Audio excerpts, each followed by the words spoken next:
खबरों की खबर में आपका स्वागत है। एक बार फिर से सबूत गैंग मैदान में आ गया है। ये भारतीय सेना के पराक्रम का सबूत मांग रहे हैं। चीन के सैनिक मारे गए हैं या नहीं, इसके सबूत मांग रहे हैं। सोशल मीडिया और प्रेस कॉन्फ्रेंस करके भारतीय सैनिकों की मौत पर घड़ियाली आंसू बहाते हैं और लगे हाथ ये भी पूछ लेते हैं कि बताओ कितने चाइनीज मारे गए। लेकिन आज आपको कैपिटल टीवी इसकी हकीकत बताएगा, सारी अफवाहों का पर्दाफाश करेगा, जिसे देखकर और सुनकर कांग्रेस पार्टी, वामपंथी और टुकड़े टुकड़े गैंग छाती पीट लेगा। कईयों को तो दिल का दौरा तक पड़ सकता है। खबर ही कुछ ऐसी है, गलवान घाटी में भारतीय जाबाजों के साथ हुए खूनी संघर्ष में चीन की पीपल्स लिबरेशन आर्मी यानी PLA के 55 जवान मारे गए हैं। जी हाँ, सही सुना आपने। हमारी सेना के बिहार रेजिमेंट के सैनिकों ने चीन के 55 सैनिकों को मार डाला, वो भी निहत्थे। चीनी सैनिकों के डंडे, कंटीली तारों वाले डंडों को उनसे छीन कर ही उन्हें मौत के घाट उतार दिया। हम आपको गलवान घाटी की हकीकत बताएंगे, लेकिन पहले कुछ तस्वीरें देखिए जो सोशल मीडिया पर वायरल हैं। इन तस्वीरों में चीनी सेना ताबूतों के साथ नजर आ रही है। जी हाँ, एक के बाद एक ही इतने सारे ताबूत के साथ चीन की PLA के जवान क्यों हैं? किसके शव हैं इन ताबूतों में? दावा किया जा रहा है कि ये वही चीनी सैनिक हैं जो गलवान घाटी में भारतीय सेना के हाथों मारे गए हैं। भारतीय सेना के मुताबिक 43 चीनी सैनिक मारे गए थे और काफी सारे गंभीर रूप से जख्मी भी हो गए थे। लेकिन सोशल मीडिया में एक लिस्ट दिखाई जा रही है। बताया जा रहा है कि ये लिस्ट खुद चीन के अखबारों में छपी है, जिसमें ये तस्वीरें और उन सारे चीनी सैनिकों के नाम हैं जो गलवान घाटी में हिंदुस्तानी सेना के हाथ मारे गए।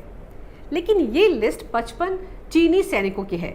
हकीकत यह है कि हिंदुस्तान की सेना ने तो 43 चीनियों को गलवान में ही मार डाला था। इनमें से करीब 16 चीनी सैनिकों की लाशें गलवान नदी में बहकर भारत की तरफ आ गई थी, जिसे भारत की प्रोफेशनल आर्मी ने इज्जत के साथ उन्हें वापस भी कर दिया था। लेकिन इस लड़ाई में कई सारे चीनी सैनिक जख्मी भी हो गए थे। घायल हुए चीनी सैनिकों की तादाद 70 बताई जा रही है। इसमें से 12 और चीनी सैनिकों का इलाज अस्पताल में चल रहा था, जिनकी बाद में मौत हो गई। नामों की लिस्ट और तस्वीरें चाइना के मीडिया में ही वायरल हो रही हैं। दरअसल भारत के लोग ये जानना चाहते हैं कि वाकई में कितने चीनी सैनिक मारे गए हैं, इसीलिए इस खबर से जुड़ी हर चीज वायरल हो रही है। लेकिन भारत में तो टुकड़े टुकड़े गैंग, लुटियन गैंग और खान मार्केट बिरादरी को जब से पता चला है कि भारतीय सेना ने चीनियों को धूल चटा दी है, तब से इन्हें सांप ही सूंघ गया है। वो तो समझ ही नहीं पा रहे हैं कि उनके प्यारे चीन के ये चीनी सैनिक इतने निकम्मे कैसे निकले। वो तो इनकी शान में कसीदे पढ़ पढ़ के कलम तोड़े जा रहे थे, और यहाँ तो कमबख्त ये खबरें आ रही हैं कि चीनी सैनिक मैदान छोड़कर ही भाग गए। जब तक झड़प नहीं हुई थी तब तक ये 56 इंच का सीना ढूंढ रहे थे, और जब हमने 55 मार गिराए तब से ये लोग शांति का पाठ पढ़ा रहे हैं। याद है ना, कल सोनिया गांधी ने क्या कहा था? उन्होंने कहा था कि शांति के जरिए ही इस विवाद का हल निकाला जाना चाहिए।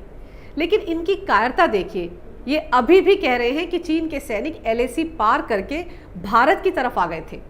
गलवान घाटी में हुए इस खूनी संघर्ष के बाद तो ये बिरादरी खुलकर चीनी प्रेम में डूब गई थी। दलाल मीडिया तो मीडिया, कांग्रेस पार्टी के वायलार से सांसद राहुल गांधी तो बिल्कुल चाइनीज एजेंट की तरह सवाल पर सवाल दागे जा रहे थे, वो भी ट्विटर पर। पूछ क्या रहे थे? दरअसल चीन के लिए जानकारियां इकट्ठा कर रहे थे। लीजिए, अब तो सदमा लगने की बारी आ ही गई है। इनके आका की पोल पूरी तरह खुल गई है। इन्हें सबसे बड़ा झटका तब लगा जब भारतीय सेना ने गलवान में हुई झड़प का डिटेल दिया था और बताया था कि 43 चीनी सैनिक मारे गए हैं। लेकिन कांग्रेस के चट्टे बट्टों को सेना अध्यक्ष की बातों पर भी यकीन नहीं हुआ। लेकिन इनकी बोलती तब बंद हो गई जब अमेरिकन इंटेलिजेंस की रिपोर्ट सामने आई।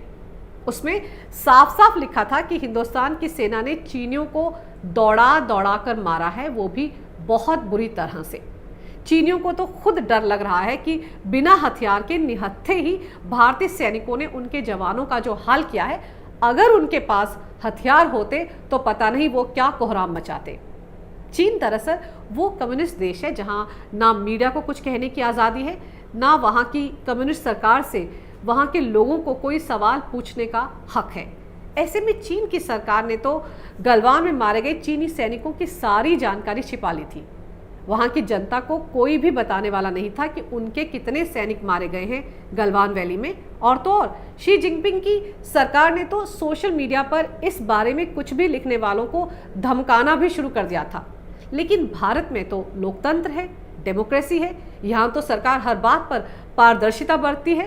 तो जब यहाँ पर शहीद हुए जवानों से जुड़ी खबरें चीन पहुंची तो उन्हें पता चला कि गलवान वैली में भारत के 20 जवान शहीद हो गए हैं और यहाँ के लोग अपने इन जाबाजों को पूरे राजकीय सम्मान के साथ अंतिम विदाई दे रहे हैं। हमारे जाबाजों की अंतिम यात्रा की तस्वीरें देखकर चीन के लोग हक्के बक्के रह गए। उन्हें तो भारतीय चैनलों से ही पता चला कि उनके भी 43 जवान मारे गए हैं। तब कहीं जाकर वहां के लोगों ने चीन की कम्युनिस्ट सरकार से सवाल पूछना शुरू किया। चीन की आर्मी, जिसे PLA कहा जाता है, वहां पर हमारी सेना की तरह भर्तियां नहीं होती। चीन में तो जबरदस्ती बच्चों को उठाकर सेना में भर्ती कर दिया जाता है। भारत में वामपंथी दल और टुकड़े टुकड़े गैंग जिस चीन की तारीफ करते नहीं थकते, उस चीन की ये सबसे घिनौनी हकीकत है। खैर, घबराए माता पिता अपने बच्चों के बारे में चिंतित हो उठे। वो जानना चाहते थे कि उनके बच्चे जिंदा है तो कहाँ हैं, मारे गए हैं तो उनके शव कहाँ हैं। चीन की कम्युनिस्ट सरकार बहुत कमीनी और चालाक सरकार है।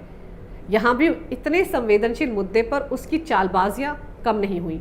उसने लोगों को पहले तो ये कहकर बहलाना शुरू कर दिया कि उनके बच्चे अलग अलग पोस्ट पर तैनात हैं।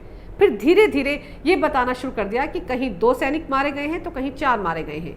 लेकिन लोगों का गुस्सा शांत नहीं हुआ और वो भारतीय सैनिकों की तस्वीरें देख देखकर और परेशान होने लगे।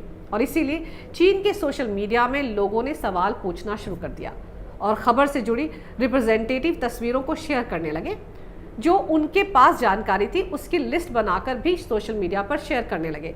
मतलब ये कि सोशल मीडिया पर वायरल हो रही तस्वीरें और इससे जुड़ी जानकारियां भले ही आधिकारिक ना हो, लेकिन हकीकत को बयां कर रही हैं।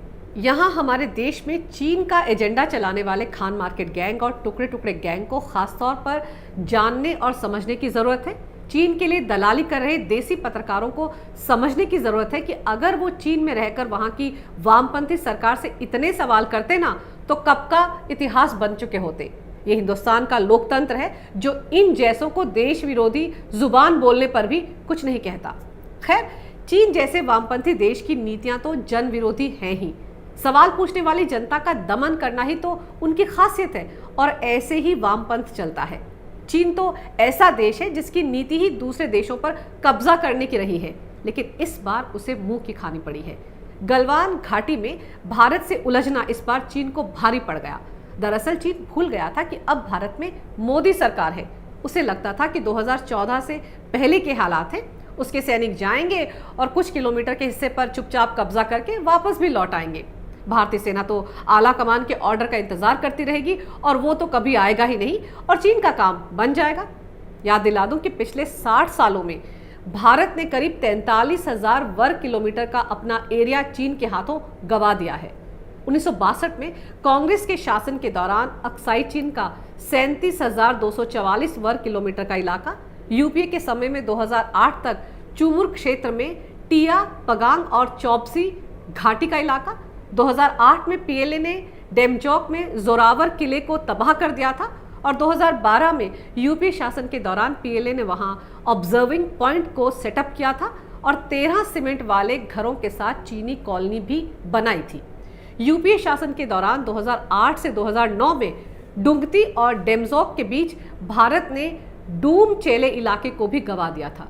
चीन को दरअसल गलतफहमी इस बात की ही थी कि जैसे इन इलाकों पर कब्जा किया था वैसे ही इस बार भी वो भारतीय इलाकों में कब्जा करके आसानी से लौट आएंगे। लेकिन इस बार उसे ऐसा सबक सिखाया है भारतीय सैनिकों ने कि ड्रैगन की हवा निकल गई है। उसे 1979 में वियतनाम में जैसी हार का सामना करना पड़ा था, ठीक वैसे ही हमारे जवानों ने इस बार उसकी हेकड़ी निकाल दी है। मजेदार तो यह है कि हमारे 10 जवान 60 घंटे तक चीनी सेना के कब्जे में थे और उनके 7 जवान हमारे कब्जे में थे। जब हमारे सैनिक वापस लौटे तो उन्होंने चौंकाने वाला खुलासा किया। उन्होंने बताया कि चीनी सैनिकों की तो डर के मारे हवा निकली हुई थी। वो तो जल्द से जल्द इन 10 सैनिकों को वापस भेजना चाहते थे। उन्हें लग रहा था कि कहीं फिर से भारतीय सैनिक उन पर हमला ना कर दे। चीनियों का यह खौफ काफी है ये बताने के लिए कि किस तरह से उन्हें गलवान घाटी में भारतीय सेना के जांबाजों ने धूल चटाई है। चीन बड़ा शातिर है, इतनी जल्दी हार मानने वाला कतई नहीं है, पर इस बार गच्चा खा ही गया। 2014 में अहमदाबाद में झूला झूलने वाले शी जिनपिंग भी भूल गए कि भारतीय सेना को इस बार दुश्मन को मुंह तोड़ जवाब देने की पूरी आजादी मिली हुई है मोदी सरकार की तरफ से। अब उन्हें कांग्रेस की सरकार के जमाने की तरह हर बात के लिए ऑर्डर लेने के लिए सरकार का मुंह ताकने की जरूरत नहीं है। अब वो जब चाहे दुश्मन को अपने हिसाब से जवाब देने के लिए पूरी तरह आजाद है। बस यही वजह है कि चीन अब 20 अप्रैल से पहले वाली यथास्थिति को बरकरार रखने को राजी हो गया है, यानी अब ड्रैगन अपने कदम पीछे खींच लेगा। तो भारत में बैठे ये लेफ्ट लिबरल कबाल और टुकड़े टुकड़े गैंग को समझ आ जाना चाहिए कि जिस चीन का वो इतना गुणगान करते हैं, जिस चीन की वो दलाली करते हैं, उसकी असलियत क्या है, उसकी औकात क्या है। वैसे भी इस बार मॉनसून ने पहले दस्तक दे दी है। हिमालय के जिन इलाकों में चीनी सैनिकों ने अपना ठिकाना बना रखा है, वो खुद ब खुद मौसम के कहर से उनके लिए कब्रिस्तान बन जाएंगे। अगर आपको मेरा ये वीडियो अच्छा लगे तो कृपया इसे लाइक करें, शेयर करें और हमारे चैनल को सब्सक्राइब करना ना भूलें। देखते रहिए कैपिटल टीवी।